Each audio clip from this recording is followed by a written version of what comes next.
अस्सलाम वालेकुम स्टूडेंट्स। आज की वीडियो में मैं आप लोगों के साथ शेयर करूंगी वर्ब और उसकी काइंड्स। ठीक है, तो अगर आप चैनल पे नए हैं तो मेरे चैनल को सब्सक्राइब कर दें और लाइक भी कर दें। तो वर्ब की डेफिनेशन हम देख लेते हैं। वर्ब वैसे हम क्या कहते हैं कि कोई भी ऐसा काम हो जो हम करें उसे हम वर्ब कहते हैं। फॉर एग्जाम्पल खाना पीना सोना जागना उठना बैठना सब क्या है, वर्ब। कोई भी काम हो, एक्शन हो या फिर स्टेट हो, आप उसे क्या कह सकते हैं, verb. A verb is a word used।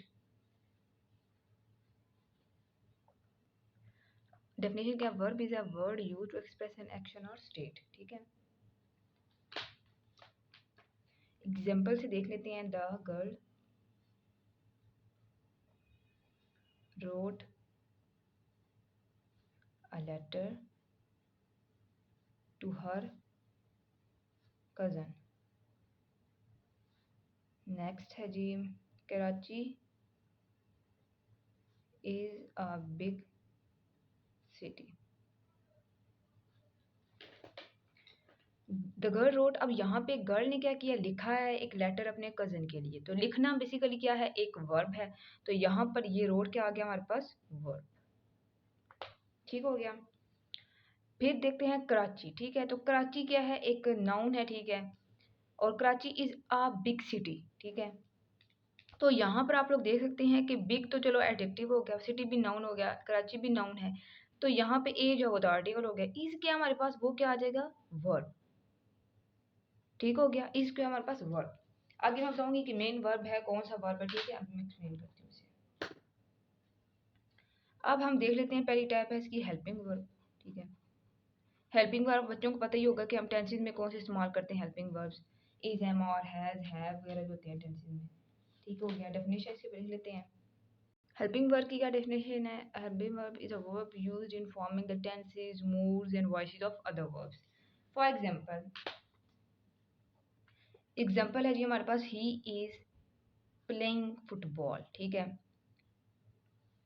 अब अक्सर बच्चों को ये लगेगा कि प्लेइंग तो वर्ब है। ठीक है, तो इसे हमने क्यों नहीं हेल्पिंग वर्ब लिखा, तो इसलिए नहीं रखा क्योंकि पहले इज जो आ गया वो हमारे पास हेल्पिंग वर्ब होगा। ये अब एक सेंटेंस में कितने आ गए, दो वर्ब है। ठीक है, ये जो वर्ब है ये और वर्ब है, ये जो है ये साथ जो इसको हेल्प कर रहा है, यानी कि एक्सप्लेन करे कि वो खेल रहा है। ठीक है, ये प्रेजेंट कॉन्टिन्यूस टेंस है, इसमें इज, एम, आर। अगर यहाँ पे आर होते या फिर एम होता तो वो भी हेल्पिंग वर्ब होता। ठीक है, तो यहाँ पे ये वाला जो होगा ये हमारे पास क्या आ जाएगा, हेल्पिंग वर्ब। आपने याद रखना, टेंसेज में जो भी हेल्पिंग वर्ब इस्तेमाल होते हैं, फॉर एग्जांपल पास्ट प्रेजेंट और जो होते हैं फ्यूचर में जो भी हमारे पास इस्तेमाल होते हैं हेल्पिंग वर्ब, परफेक्ट वाले में हैज़, हैव, हैड वगैरह, वो सारे भी क्या हमारे पास हेल्पिंग वर्ब आएंगे। For example he has played football, अगर मैं कहती यानी खेल चुका है, तो यहाँ पे हैज़ क्या आता, ये भी हेल्पिंग वर्ब आता। ये जो है ये भी मैं नेक्स्ट में बताती हूँ कि ये क्या है। ठीक है, फॉर एग्जाम्पल मैं ले लेती हूँ, थर्ड है दे आर, ले लेती हूँ, दे आर प्लेइंग फुटबॉल। अब यहाँ पे क्या गया, आर आ गया, तो इस वजह से ये क्या आ जाएगा, आर क्या हो जाएगा हमारे पास, हेल्पिंग वर्ब। ठीक हो गया। बहुत सारे टेंसेज हैं, आप बहुत सी एग्जांपल ले सकते हो, उसमें जो साथ में आएंगे ना इस तरह, is, am, are, has, have, was, were, वो सारे क्या आ जाएंगे हमारे पास, हेल्पिंग वर्ब्स होंगे। ठीक है, नेक्स्ट है जी एक्शन वर्ब। क्या है, an action verb describes an action that a person, animal, object और process in nature can do. ठीक है, एक्शन वर्ब देखने से पता लगेगा कोई एक्शन परफॉर्म करेगा, कोई काम होएगा। ठीक है, तो ये ऐसे वर्ब्स को हम क्या कहते हैं, एक्शन वर्ब्स। फॉर एग्जांपल, इसकी एग्जांपल से मैं इसको इलैबोरेट करती हूँ। It is raining outside. ठीक है, यहाँ पे रेनिंग क्या हमारे पास कोई एक्शन परफॉर्म हो रहा है, यानी कि बारिश हो रही है, बारिश को क्या कहेंगे हम फिर होना, उसे क्या कहते हैं, एक्शन वर्ब। ठीक है, ये हमारे पास आप लोगों को सीधा पता चल जाएगा यार, ये तो जो इज, एम, आर होते हैं साथ वो क्या आ जाएंगे, हेल्पिंग वर्ब। नेक्स्ट है जी एग्जांपल, कोई भी एक्शन, यहाँ पे कोई वर्ब को हम एक्शन वर्ब कह देंगे। ठीक है, दिस एप्पल, खाना पीना वो सारे भी तो एक्शन ही होते हैं ना। दिस एप्पल टेस्ट गुड, यहाँ पर टेस्ट क्या हो जाएगा हमारे पास, यानी चखना, ये भी तो एक्शन वर्ब भी हुआ ना, ये भी क्या है, एक्शन वर्ब। फिर है हमारे पास इसकी एग्जांपल है, द डॉग रन्स क्विकली। अब दौड़ना भी क्या है, एक्शन वर्ब है, ये भी आ गया एक्शन वर्ब। अब एक और बात, ऊपर मैंने क्या कहा था कि ये जो है ये क्या होता है, हेल्पिंग वर्ब। तो यहाँ पे क्या है, ये वाले कौन से होंगे फिर, ये हमारे पास होंगे एक्शन वर्ब्स। ये हमारे पास क्या होंगे, एक्शन, खेलना, ये सारा भी तो एक्शन का एक्शन ही होता है ना, खाना पीना है, ठीक है, ये एक्शन वर्ब आ गए। एक और बात, यहाँ पे जो है ना एक्शन वर्ब के लिए ये जरूरी नहीं है कि आपके पास हेल्पिंग वर्ब भी हो। जब यहाँ पे दिस एप्पल टेस्ट गुड, यहाँ पे तो कोई हेल्पिंग वर्ब नहीं आया, सीधा सीधा प्रेजेंट डेफिनेट टेंस का जुमले हैं दोनों, तो इसमें हमारे पास हेल्पिंग वर्ब नहीं आया, तो इसका मतलब ये जो वर्ब होगा ये हमारे पास एक्शन वर्ब होगा, जो मेन वर्ब होगा। अभी मैं मेन वर्ब भी बताती हूँ क्या होता है। नेक्स्ट क्या है हमारे पास, lexical verbs. Lexical verbs are the main verb of the sentence, ठीक है, मेन वर्ब होते हैं सेंटेंस के, दैट डिस्क्राइब एक्शन और स्टेट ऑफ बीइंग। वो वर्ब जो कि एक्शन परफॉर्म करते हैं, स्टेट को बताते हैं, उसे हम क्या कहते हैं, लेक्सिकल वर्ब। और वो क्या होते हैं, main verb of the sentence होते हैं, ठीक है। फॉर एग्जाम्पल मैं क्या देती हूँ,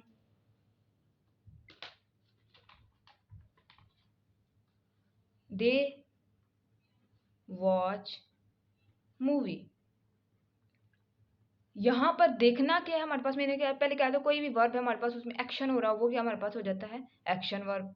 अब यहाँ पे मैं एग्जांपल तो लेक्सिकल की लिख रही हूँ, लेकिन इसको मैं एक्शन वर्ब क्यों लिख रही हूँ, क्योंकि ये एक्शन परफॉर्म कर रहा है। एक ही वर्ब की बहुत सी टाइप्स उसकी हो सकती है, ठीक है। जैसे कि अब एक्शन वर्ब या फिर लेक्सिकल वर्ब है, क्योंकि लेक्सिकल वर्ब क्या कहता है कि वो एक्शन वर्ब हो, ठीक है, और क्या हो, मेन वर्ब हो, ठीक है। मेन वर्ब क्या होता है जी, मेन वर्ब वो होता है जो कि जुमला एक हो, ठीक, जैसे ये जुमला है, उसमें और कोई वर्ब ना हो। मैं जैसे मैंने कहा ना, दे, अगर मैं कहती दे आर वाचिंग मूवी, तो वहां पे और आ जाता, वो क्या होता है, हेल्पिंग वर्ब। तो मेन वर्ब से पता चल रहा है कि एक ही होना चाहिए, एक ही मेन होना चाहिए, कोई और नहीं होना चाहिए उससे साथ। तो इसका मतलब क्या है, यहाँ पे दे वॉच मूवी आ गया, यहाँ पे और कोई वर्ब नहीं है, यहाँ पे सिर्फ एक ही वाहिद वर्ब है जो कि है वॉच। तो वो हमारे पास क्या आ जाएगा, लेक्सिकल वर्ब। यानी लेक्सिकल वर्ब जो है वो ये डिमांड करता है कि वर्ब जो होता है वो मेन होना चाहिए, ठीक है, वो एक्शन वर्ब, ठीक है। अब यहाँ पे एक्शन था तो मैंने इसे एक्शन लिख लिया, लेक्सिकल वर्ब लिख लिया। अब इससे मैं क्या लिख लूंगी, एक और भी टाइप से बिलोंग कर रही, कौन से, मेन वर्ब भी है, जाहिर है सामने पता चल रहा है, एक यही एक वर्ब है, ये मेन वर्ब है, ठीक है। अगर मैं यहाँ पर देखूं तो इन टेंसेस में क्या है, प्लेइंग जो है ये क्या है हमारे पास, मेन वर्ब है, मेन वर्ब हुआ ना।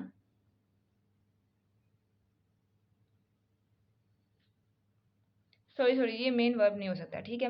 मेन वर्ब क्यों नहीं हो सकता, मैंने आपको देखें, अब यहाँ पे इज जो है ये भी साथ वर्ब आया। अब यहाँ पर ये जुमला जो है इसमें दो वर्ब है, हम इसे नहीं कह सकते ये मेन वर्ब। मेन वर्ब होते तो वाहिद होगा, कोई एक होगा जुमले में, उसे हम कहेंगे यही मेन वर्ब है, ठीक है। यहाँ पर तो हेल्पिंग वर्ब के साथ ये एक्शन वर्ब है, ठीक है। ये हेल्पिंग वर्ब जब इस तरह के टेंसेस आएंगे, टेंसेस की फॉर्म में जब आएंगे हमारे पास इस तरह साथ में हेल्पिंग वर्ब आ जाएंगे, तो उन्हें हम हेल्पिंग वर्ब कहेंगे, साथ वाले को हम क्या कहेंगे, एक्शन वर्ब, ठीक है। और यहाँ पे जहाँ पर हमारे पास सिर्फ हमारे पास आएगा मेन वर्ब, यानी एक ही वर्ब होगा, तो उसे हम क्या कहेंगे, लेक्सिकल वर्ब भी कह सकते हैं, एक्शन वर्ब भी कह सकते हैं, कुछ भी कह सकते हैं, ठीक है। लेक्सिकल वर्ब की यानी कंडीशन है कि वो मेन होना चाहिए, ठीक है। आगे है हमारे पास, कुछ बच्चे कंफ्यूज हो जाते हैं कि जो एम इज हैव जो होते हैं ये अक्सर मेन वर्ब के तौर पर काम करते हैं, ठीक है। तो वो भी मैं भी समझाती हूँ, ठीक है। फर्स्ट एग्जांपल फॉर एग्जांपल मैं ले लेती हूँ, आई एम स्लीपी, ठीक है जी। तो यहाँ पर क्या है, ये तो आए तो हो गया सब्जेक्ट, ठीक है। अब यहाँ पर ये एम और ये स्लीपी, कुछ लोग कहते हैं ये स्लीपी, मैं स्लीपी हूँ। अब यहाँ पे देखो, मैं स्लीपी हूँ, मैं बहुत ज्यादा सोती हूँ, सोने वाली हूँ, ठीक है। तो यहाँ पर ये तो वर्ब नहीं है ना हमारे पास, ये तो स्लीपी आ रहा है ना। यहाँ पे ये जो है ये हमारे पास क्या है, एम। देखें एम जो होता है हमारे पास क्या होता है, हेल्पिंग वर्ब।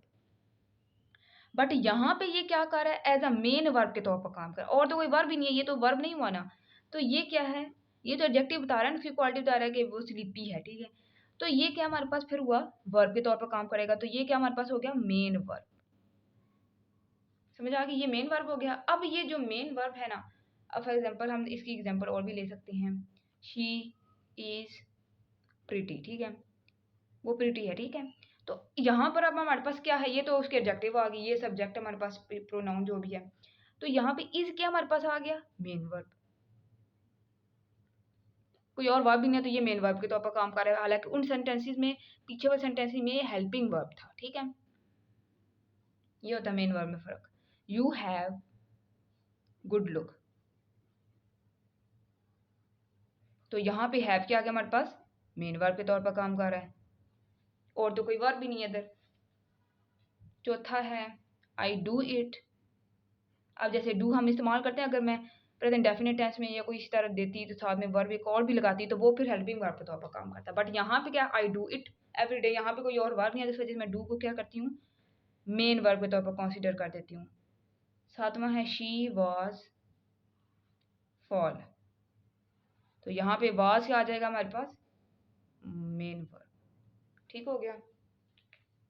अगर मैं कहती शी वाज प्लेइंग क्रिकेट, तो वो वहाँ पे वाज क्या होता है, हेल्पिंग वर्ब, बट प्लेइंग क्या होता है, मेन वर्ब। मेन वर्ब कह रही हूँ, एक्शन वर्ब। बट यहाँ पे क्या है, हमारे पास कोई और वर्ब नहीं है, तो वाज क्या आ जाएगा हमारे पास, मेन वर्ब।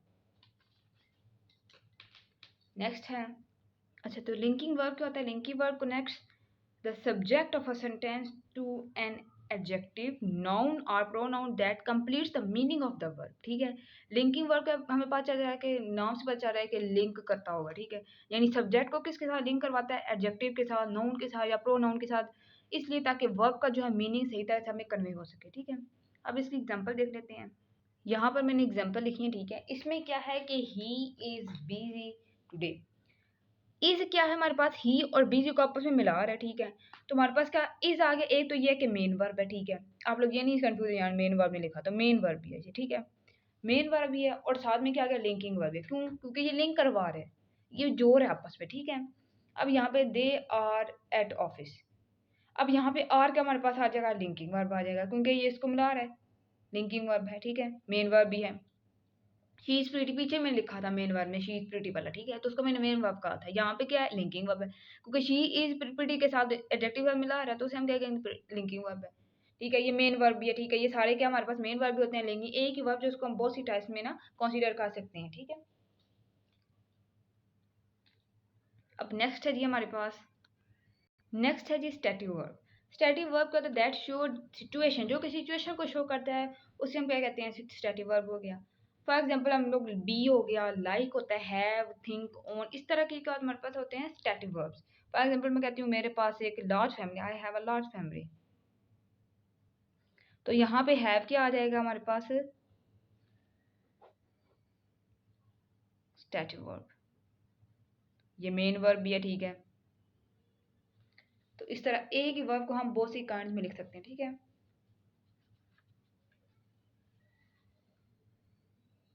फिर आ गया हीरा लाइक्स आइसक्रीम। तो लाइक क्या आ जाएगा हमारे पास, पसंद करना। ये क्या था हमारे पास, स्टैटिक वर्ब। ये एक्शन वर्ब में लिख सकती हूँ। ठीक है,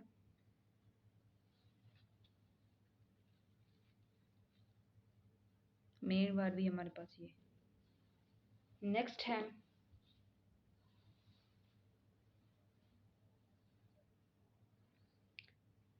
regular verb and irregular verb. Regular और इरेगुलर में क्या फर्क होता है जी, हमें पता है कि वर्ब के आगे से तीन तरह की होती हैं, past, present and past participle. ठीक है, जैसे कि होती है ना फॉर्म ऑफ वर्ब्स। तो इसमें अब पहले फॉर एग्जांपल हम लिख देते हैं क्लीन। ठीक है, क्लीन, क्लीन्ड, क्लीन्ड। सॉरी ये प्रेजेंट था, ये पास्ट है और ये पास्ट पार्टिसिपल। ठीक है, प्रेजेंट क्या है इसकी, क्लीन, पास्ट क्या है, क्लीन्ड, और पास्ट पार्टिसिपल भी क्या है, क्लीन्ड। फिर फॉर एग्जांपल मैं ले लेती हूँ कोई भी, गो वेंट गॉन। ठीक है, गो वेंट गॉन, कम केम कम। यहाँ पर देखें, पहला मैंने जो वर्ब लिखा है उसमें मैंने क्या कहा, क्लीन, क्लीन्ड, क्लीन्ड। ठीक है, जिन वर्ब के पास्ट और पास्ट पार्टिसिपल है वो एंड पे ईडी करके आ जाएं तो आसान काम जिनमें हो। ठीक है, वो क्या होता है हमारे पास, वो कौन से वर्ब होते हैं, उन्हें हम कौन से कहते हैं, वर्ब्स, रेगुलर। ठीक है, ये क्या हो गया, रेगुलर वर्ब्स हैं। और जिनका हमारे पास चेंज हो, जैसे गो था, आगे से गोड नहीं आया। ठीक है, गो वेंट गॉन, कम केम कम। ठीक है, इससे हम याद रखने पड़ते हैं। तो वो कौन से होते हैं हमारे पास, इरेगुलर वर्ब्स।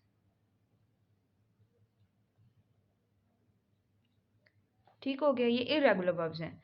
और ये जो हमारे पास ईडी वाली, ये हमारे पास रेगुलर वर्ब्स एज अ काम करती है। नेक्स्ट है जी एक्शन वर्ब। एक्शन वर्ब पहले बताया था कि एक्शन कोई भी परफॉर्म कर रही, खाना पीना, ये सारे एक्शन होते हैं, ठीक है। एक्शन के आगे से दो तरह की किस्में होती हैं, ठीक है। पहली है जी हमारे पास क्या है, ट्रांजिटिव वर्ब्स। ट्रांजिटिव कौन से होते हैं कि transitive must have a direct object. इनका एक ऑब्जेक्ट जरूर होना चाहिए सेंटेंस में, ठीक है, यानी वर्ब के साथ एक ऑब्जेक्ट जरूर लगना चाहिए। A transitive verb demands someone something to be acted upon. ये चाहता है कि कोई ना कोई एक्ट जरूर करे, ठीक है। फॉर एग्जाम्पल हम ले लेते हैं यहाँ पे, आई पेंटेड द कार।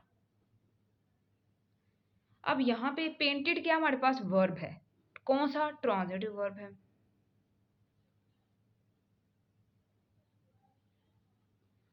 देखो क्यों ट्रांजिटिव वर्ब है, क्योंकि यहाँ पे अगर मैं कहूँ आई पेंटेड तो कोई मीनिंग नहीं ना कन्वे हो रहा। आई पेंटेड क्या पेंट किया जी। अगर मैं कहती हूँ आई पेंटेड द वॉल, यानी मैंने दीवार पेंट की है, या मैंने कार पेंट किया है, मैंने कुछ भी पेंट किया, ठीक है। तो हमें ज़रूरत आगे से, ये ऐसे वर्ब होते हैं जिन्हें हमें ज़रूरत पड़ती है मीनिंग कन्वे करने के लिए, तो हमें ऑब्जेक्ट की जो है ना यहाँ पे क्या पड़ती है, ज़रूरत पड़ती है, ठीक है, ट्रांजिटिव वर्ब में। तो देखें आई पेंटेड, आई पेंटेड आप देख सकते हैं, मैं बोलूँ कि मैंने पेंट किया, क्या किया, तो इस वजह से हमें ज़रूरत है ऑब्जेक्ट की, ठीक है, अपना मीनिंग कन्वे करने के लिए। सेकंड में दे देती हूँ एग्जांपल सेंट की। ये सेंड होता है, sent. Ali sent a postcard. अब मैं क्या देती हूँ कि अली सेंट। अब अगर बताती नहीं हूँ कि क्या सेंड किया है तो कोई मीनिंग कन्वे नहीं हुआ ना, इस वजह से मैं क्या लगाऊंगी आगे, आगे sorry, I sent a post card from Pakistan, यानी मैंने पोस्ट कार्ड जो सेंड किया फ्रॉम पाकिस्तान, ठीक है। तो यानी मुझे क्या जरूरत पड़ी है, ऑब्जेक्ट की जरूरत पड़ी है, ठीक है। तो ऐसे वर्ब जिनमें हमें ऑब्जेक्ट की जरूरत पड़े उसे हम क्या कह देते हैं, ट्रांजिटिव वर्ब्स, ठीक है। नेक्स्ट है इन ट्रांजिटिव वर्ब कौन सी होती हैं, सॉरी इंट्रांजिटिव लिखना था। इंट्रांजिटिव वर्ब जो होते हैं वो do not need a direct object. इनमें हमें एक डायरेक्ट ऑब्जेक्ट की जरूरत नहीं पड़ती, हम ऑब्जेक्ट के बगैर भी हमारा सेंटेंस जो है वो मीनिंग कन्वे कर सकता है, ठीक है। तो ऐसे वर्ब को हम क्या कहते हैं, intransitive verb. They may be followed by adjective, adverb, preposition और the part of speech. For example हम कह सकते हैं the book fell in the pool. यहाँ पर the book fell in the pool. अब यहाँ पे हमें जो है ना, अगर मैं कह दूँ फॉर एग्जांपल, ये मैंने कहा है फेल, फेल क्या हमारे पास, इंट्रांजिटिव वर्ब।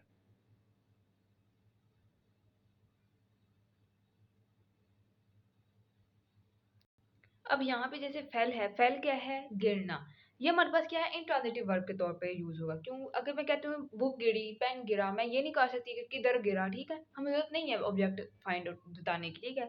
तो इसके साथ हम क्या कहते हैं, एडवर्ब या कोई प्रपोजिशन वगैरह ला के हम जो है ना एक सेंटेंस जो है सही मीनिंग में कन्वे करवा देते हैं, ठीक है। तो इसे मैंने इन द पूल लिख दिया, ठीक है। द बुक फेल भी लिखें तो भी कोई नहीं है, हमें जरूरत नहीं है डायरेक्ट ऑब्जेक्ट की, ठीक है। इसी तरह हमें फॉर एग्जांपल यानी कि हम क्या इन द बीच में लगा के फिर हम एक डायरेक्ट बना सकते हैं, ठीक है। तो ये क्या आ जाएगा हमारे पास, अब जैसे कि द एलिफेंट स्लीप्स साउंडली, ठीक है, एलिफेंट जो है वो, एलिफेंट स्लीप्स साउंडली, ठीक हो गया। अब यहाँ पे मैं अगर कह देती हूँ जैसे कि ये मैंने साथ में क्या लगा दिया, एक ना एडवर्ब लगा दिया, ठीक है, साउंडली। तो मुझे देखे मैंने यहाँ पे follow by adjective, adverb, preposition है पार्ट ऑफ स्पीच, ठीक, कोई पार्ट ऑफ स्पीच लगा के हमें डायरेक्ट हमें ऑब्जेक्ट की जरूरत नहीं है स्लीप के। अब स्लीप के हमारे पास ट्रांजिटिव वर्ब है, ठीक है। अब एलिफेंट सोता है, ठीक है, अगर मैं कहते हैं एलिफेंट स्लीप्स, तब भी कोई जरूरत नहीं, साथ में साउंडली में लगा दिया, या फिर हम स्लोली कह सकते, कुछ भी ऐसे कोई भी लगा दो, कोई भी एग्जाम्पल बना दो। तो ये क्या आ जाएगा हमारे पास, इन ट्रांजिटिव वर्ब्स। यहाँ पर हमें डायरेक्ट ऑब्जेक्ट की जरूरत नहीं पड़ती, ठीक है। तो ये थी मेरी आज की वीडियो, ठीक है। मैंने सारी इसकी टाइप्स बयान करने, सारी जो काइंड्स थी, आई होप कि आप लोगों को समझ आई होगी। अगर मेरी चैनल वीडियो पसंद आई हो तो लाइक कीजिएगा और मेरे चैनल जो है वो सब्सक्राइब कर दीजिएगा। अल्लाह हाफिज़।